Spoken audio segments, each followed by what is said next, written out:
What is the food situation in your country?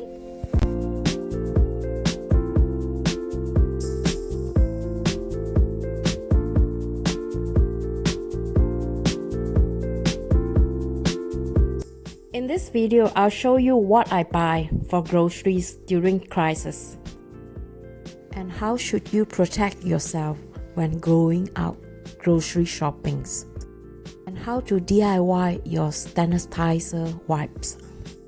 Not every shop provides hand sanitizer, so I decided to DIY. This is a one that I use to wipe on surface to protect myself from virus.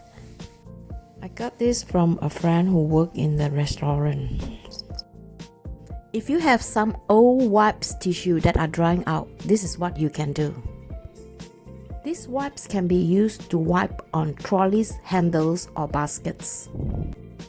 Make sure the seal is tight so that the liquid will not come out from the package. Not every supermarket has this here in Sweden, so this will come in handy. There is no restriction on how many times you can go shopping for groceries here in North Sweden. But still, we try to avoid that as much as possible. On the average, we try to stick to 2 times maximum per month. And we try to do as much errands as possible each times. We are heading downtown. We are going to shop for some survival gadget and groceries. It's morning 9:30 and look, there's not so many cars here yet. In Sweden, we take responsibility of our own safeties. And your question probably is, does it work? If you ask other people, they probably think that it works. But for me, I find that it all depends. I still feel like putting on masks and all protective gear is essentials, even though there is no requirement. I will show you later part of the video what you should bring before you go out grocery shopping. But now we are going to shop for some gadget. Nobody knows if water can be contaminated, so it can be very useful having this kind of water tank around in terms of emergency. Propane can be really good to have at home in case you do not have gas or electricity to cook. Here are some of the gadgets I find really useful if you're forced to move from home to a safety place. Some of these items are ideal for camping. They are light in weight and it's very good as a backup package.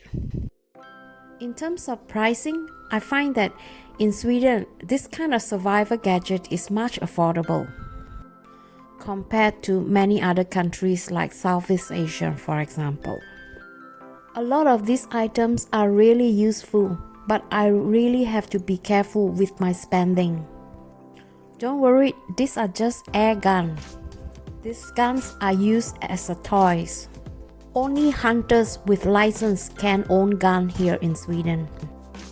I think what that is most important is cooking. We must have water and food, otherwise we will die in 3 days. I was looking for an iron cast, but this was far too expensive for me. This kind of iron cast is very good because it holds the temperature for a very long time. While checking out, I noticed the hand sanitizer was so expensive. I think those here on the shelf is 4 to 5 times more expensive than usual. So this is the checking out. You have to keep a distance of 1 meter from each other. In fact, this is not something new to us. In Sweden, people usually like to keep a safe distance even before the COVID-19. But still, some people are quite stubborn. They refuse to keep the distance. But this is very, very seldom. We always clean our hand once we come up from the stores. I find that this way is much easier so you don't have to wear gloves. According to research, we touch our face 20 times per hour. So it is important to sanitize your hand every time when you touch something. The problem with me is that I find my hand is very dry after using it a few times a day. Now, we are going to buy some groceries. I'll show you what are things that you should bring to protect yourself and others. I usually carry a few reusable plastic bags, and these are my reusable masks with filters, and also my hand sanitizer wipe, and some gloves, and the goggles to protect my eyes.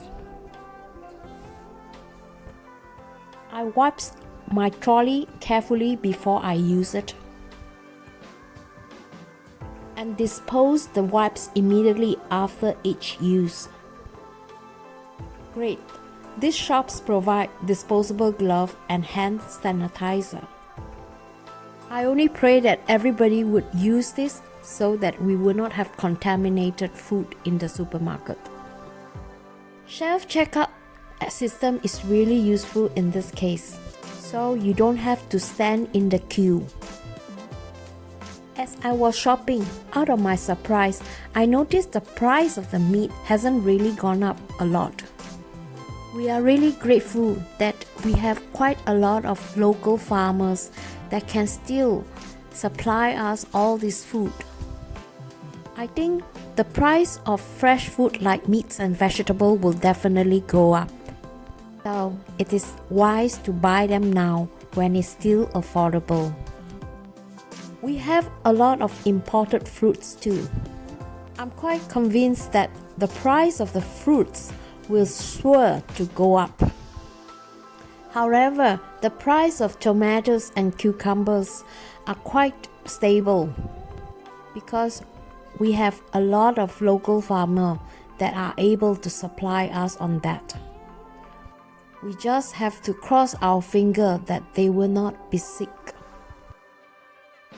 It's good that most of the vegetables are wrapped in plastics. This way, it reduces the chance of contaminations. During this period, I try to eat as much green as possible, and also vegetables that are high in minerals and vitamins, especially those that can boost the immune systems.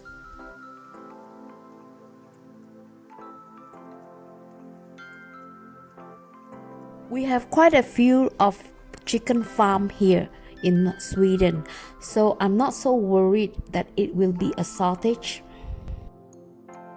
Meat like this can be frozen in the freezer for months, so I'm definitely getting a few of this. I also noticed a limited supply on desserts.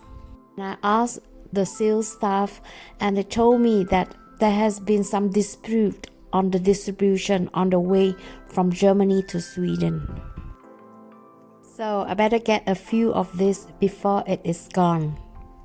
I usually shop with a shopping list so that I will not spend too much time in the shop. So now I'm on my way home.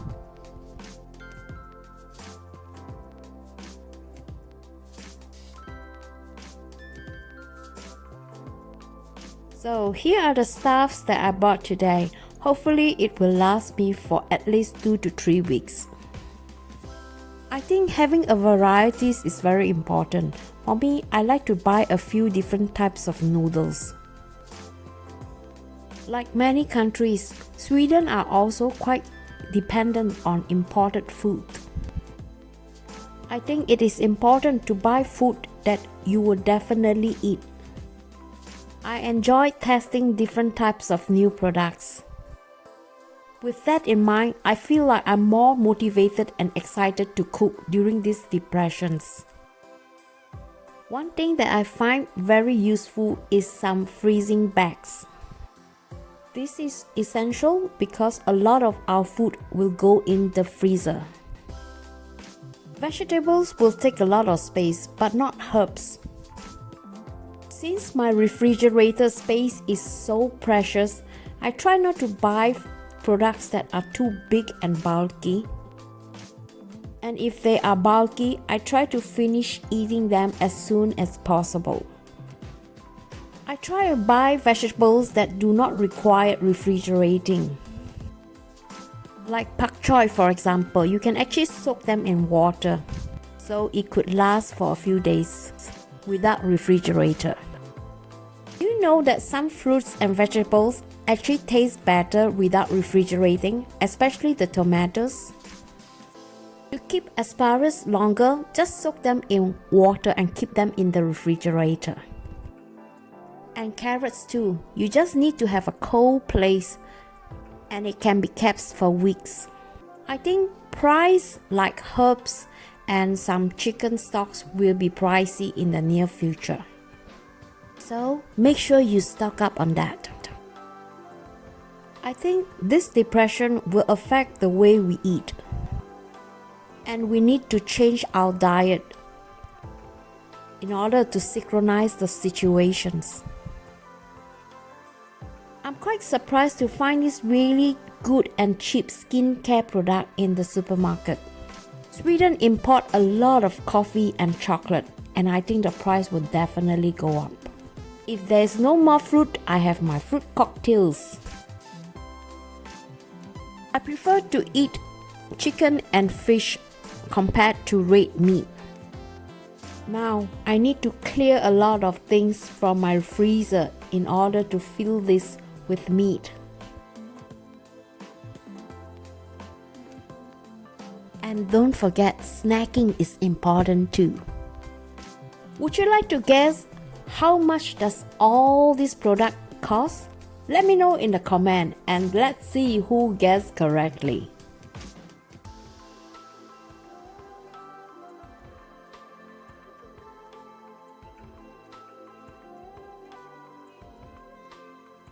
In my next video, I'm going to show you a few tips how to preserve food so you don't waste food, and also how to make this delicious sriracha with this green pepper, and how to correctly use egg white shell as your fertilizer. I usually respond to comment 1 hour after I upload a new videos. So if you have any questions, feel free to ask. If you like my content, please don't forget to share and subscribe. And also check out my other video. Meantime, please stay safe and see you next time.